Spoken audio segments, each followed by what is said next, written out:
बवाला छ।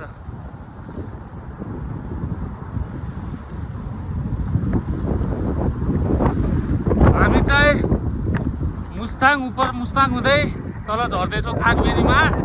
यस्तो रमाइलो भएको छ। दाङदेखि चाहिँ आउन चाहनेले चाहिँ हाम्रो धीरज टुर एन्ड ट्राभल्सलाई सम्झिनु होला। ऊ चाहिँ एकदम मेहनती मिलनसार एकदम रमाइलोवाला मान्छे हो। एकदम रमाइलो यात्राको लागि चाहिँ सधैँ पनि हामीले सम्झिने नामै हो धीरज टुर एन्ड ट्राभल्स।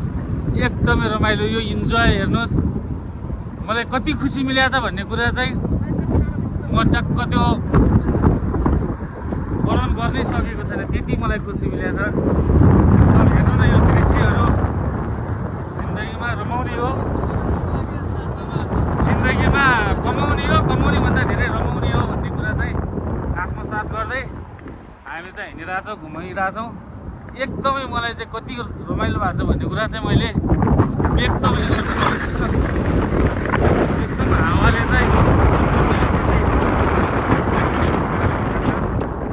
एकदम रमाइलो भइरहेछ है। मलाई चाहिँ सायदै यो मोमेन्ट, यो रमाइलो खुसी चाहिँ बिरलै पाउन सकिन्छ, त्यति मलाई इन्जोय भएको छ।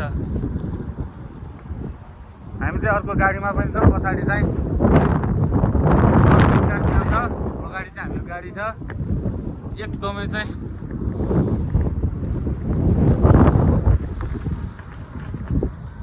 पछाडिको स्कर्पियो पनि बवाल देखेको छ होला।